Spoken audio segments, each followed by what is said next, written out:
एक वक़्त था जब हिंदुस्तान दुनिया के अमीर तरीन मुल्कों में शुमार होता था, लेकिन फिर ऐसा क्या हुआ कि गुर्बत ने इस अज़ीम मुल्क को अपनी गिरफ्त में ले लिया?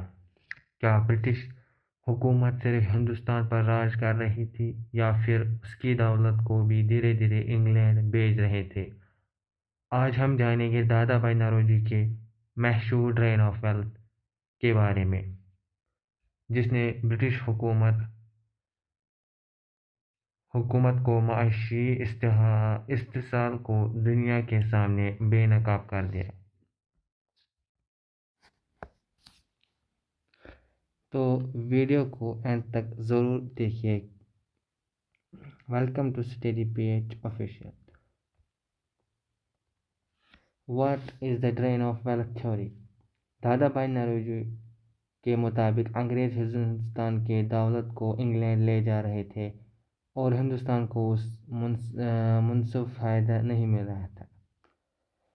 Second, first expression of the theory 1867. Dada Bhai Nauroji first explained the idea of his paper England's debut to India in 1867. दादा भाई नौरोजी ने इस नज़रिया को सबसे पहले 1867 में अपने पेपर में इंग्लैंड डेब्यूट टू इंडिया में पेश किया। Third point,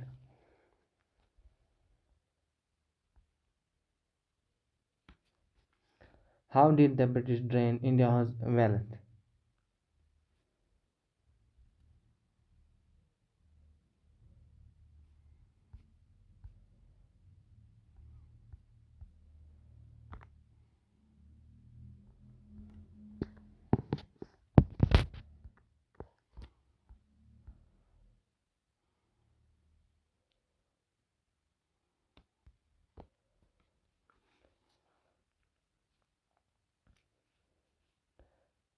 How did the British drain India's wealth? Exporting raw materials from India, selling finished goods in India, collecting high taxes, sending salary and pensions of British officers to England, taking company profits to England।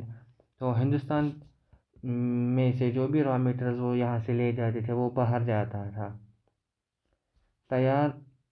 उसके बाद जो भी selling product उस raw material के ज़रिए बनाया जाता था उसको फिर इंडिया में गुड्स बनाकर इंडिया में लाया जाता था। और high collecting taxes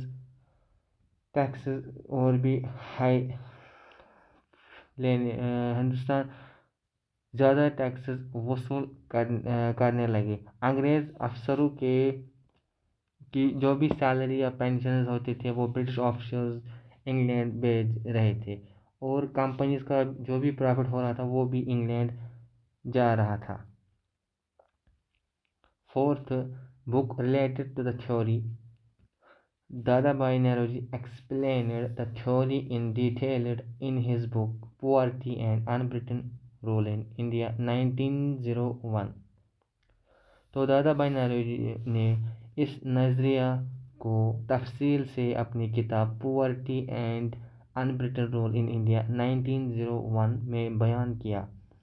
fifth, main argument. Dada Bhai Nauroji claimed that nearly one-fourth of India wealth was going to England every year। तो दादा भाई नौरोजी के मुताबिक हिंदुस्तान की तकरीबन 1/4 दौलत हर साल इंग्लैंड जा रही थी। Sixth, effect of the drain of wealth. क्या क्या इफेक्ट्स थे ड्रेन ऑफ वेल्थ के? तो एक तो था पुअर्टी इंक्रीज, दूसरा था industries development slowly, unemployment increase, economic growth was affected.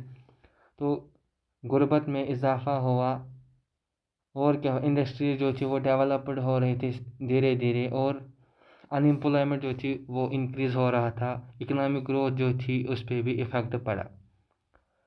Seventh is importance of the theory. The theory exposed British economy exploitations and strengthened the Indian freedom movement। इस नज़रिया ने अंग्रेज़ों के माशी इस्तीसाल को भी नाकाब किया और हिंदुस्तान की आज़ादी की तारीख को मजबूत बनाया।